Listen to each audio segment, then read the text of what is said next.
मेरा नाम है प्रोफेसर विवेक गुप्ता।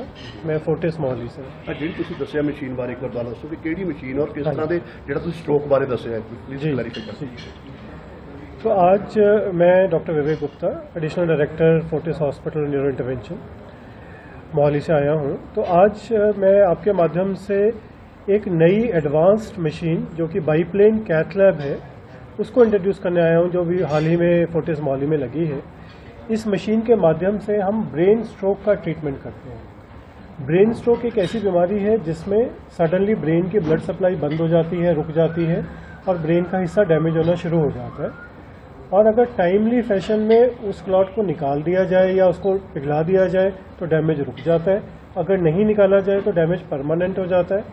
मरीज को उससे क्या होता है, मरीज या तो पैरालाइज हो जाता है या उसकी जुबान चली जाती है या उसको दिखना बंद हो जाता है और एक्सट्रीम केसेस में जान भी जा सकती है। तो जो क्लॉट निकालने की टेक्निक है उसको मैकेनिकल थ्रोम्बेक्टमी बोलते हैं। ये हम एक मशीन के माध्यम से ब्रेन के अंदर झांक पाते हैं, ब्रेन की नसों को देख पाते हैं और जहाँ पे भी ब्लॉकेज आइडेंटिफाई कर एक बहुत ही छोटा सा छेद बाजू में या टांग में करके अंदर से जाके उस क्लॉट को निकाल लेते हैं।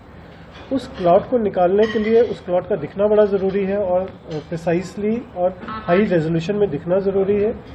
उसको हम बहुत अच्छे से कर सकें, प्रिसीजन से कर सकें, उसके लिए ये advanced biplane neuro cath lab Fortis Mohali में अब लगी है। इस जो स्ट्रोक जिवें आंदा, स्ट्रोक आने के कारण की होंगे जी, या फिर ये किवें पता लगता स्ट्रोक आ रहा है?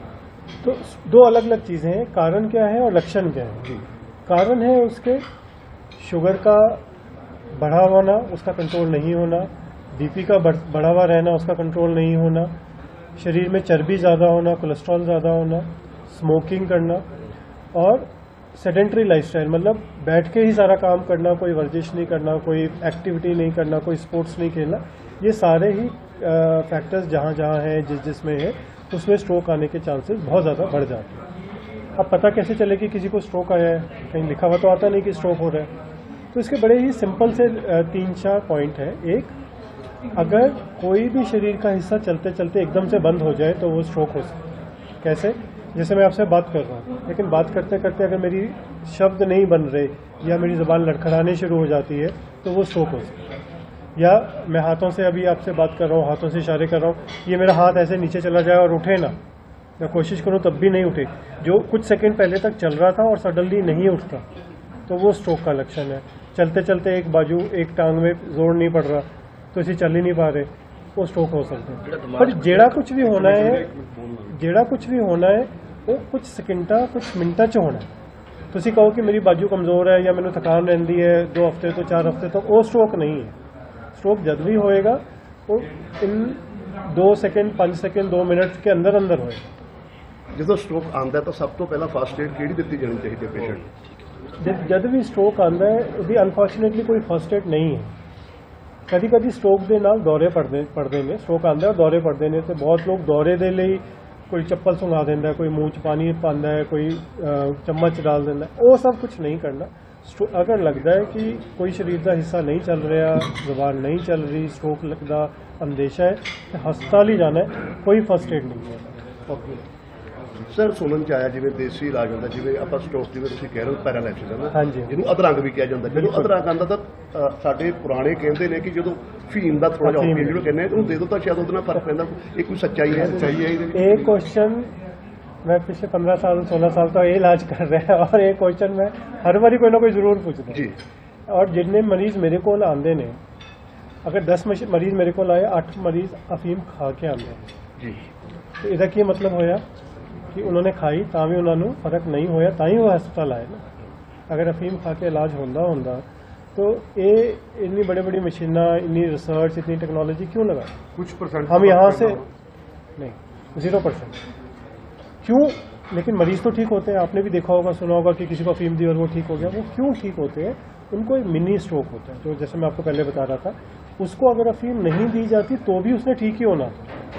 बहुत छोटा सा क्लॉट है, शरीर ने उसको अपने आप रिपेयर कर दिया, अपने आप डिजोल्व कर दिया और मरीज ठीक हो। उस गैप में जिसमें मरीज ने अपने आप ठीक होना था, अगर आपने अफीम दे दी तो आपको लगेगा अफीम की वजह से।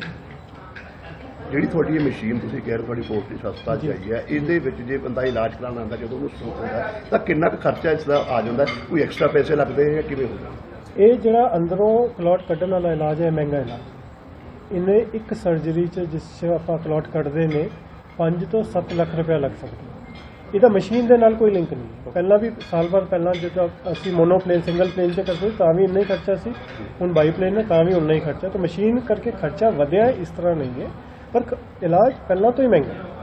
ਜਿਹੜੀ ਸਮਾਨ ਯੂਜ਼ ਹੁੰਦਾ, ਜਿਹੜੀ ਟੈਕਨੋਲੋਜੀ ਯੂਜ਼ ਹੁੰਦੀ ਹੈ, ਉਹ ਸਾਰੀ ਬਾਹਰੋਂ ਆਉਂਦੀ ਹੈ ਅੱਜ ਦੀ ਡੇਟ 'ਚ। ਇੱਕ ਲਾਸਟ ਸਵਾਲ ਹੈ, ਸਟ੍ਰੋਕ ਤੋਂ ਬਚਣ ਵਾਸਤੇ ਬੰਦੇ ਨੂੰ ਕਿਹੜੇ ਉਹ ਟੈਸਟ ਕਰਵਾ ਲੈਣੇ ਚਾਹੀਦੇ ਆ ਤਾਂ ਕਿ ਸਟ੍ਰੋਕ ਨਾ ਆਵੇ? तो स्ट्रोक ਨੂੰ ਤੋਂ ਬਚਣ ਵਾਸਤੇ ਜਿਹੜੇ ਪ੍ਰੀਕਾਸ਼ਨ ਨੇ, ਜਿਹੜੇ ਟੈਸਟ ਨੇ, ਉਹ ਬਹੁਤ ਹੀ ਸਿੰਪਲ ਨੇ। ਪਹਿਲਾ ਹੈ, ਤੁਸੀਂ ਅਗਰ 40 ਸਾਲ ਪਲੱਸ ਹੋਏ ਤਾਂ ਤੁਸੀਂ ਬਲੱਡ ਦੀ ਜਾਂਚ, ਖੂਨ ਦੀ ਜਾਂਚ ਕਰਾਣੀ ਹੈ। ਸਾਲ 'ਚ 2 ਵਾਰ ਕਰਾ ਲਓ, ਬਹੁਤ ਹੈ। ਔਰ ਉਸ 'ਚ ਕੁਝ ਵੀ ਕਮੀ ਪੇਸ਼ੀ ਮਿਲਦੀ ਹੈ, ਤੁਹਾਨੂੰ खून की कमी मिलती है, कोलेस्ट्रॉल ज़्यादा मिलता है, शुगर ज़्यादा मिलती है, तो उसका इलाज भी कराना है। टेस्ट करा के रुकना नहीं है। टेस्ट अगर खराब आता है तो वेट नहीं करना, उसका इलाज कराना है। एक प्रिकॉशन है, एक टेस्ट ने। दूजा, जिन्होंने भी फैमिली हिस्टरी है हार्ट डिजीज़ की या ब्रेन स्ट्रोक की या ब्रेन हैमरेज की, वो ब्रेन का एक MRI भी करा सकते हैं। ब्रेन की नसां का एक MRI होता है। अगेन 5-7 मिनट लगते हैं उधर करने, उस तो पता चल जाता है कि साडी नसां हेल्दी है कि नहीं। तीजा, हार्ट का साल से एक बारी चाहे करा लो। हार्ट का ECG और इको दोनों 5-5 मिनट के टेस्ट ने, छोटे टेस्ट ने, किसी भी छोटे हस्पताल से भी हो जाते, नर्सिंग होम से हो जाते, वो भी करा लो। उस इन सारे जोड़े भी टेस्ट ने, उन्होंने माध्यम नाल सानू पता चल सकता है कि अंदर कोई प्रोसेस चल रहा है जिसके करके स्ट्रोक हो सकता है कि नहीं। तो आप कुछ केस कट कर सकते हैं।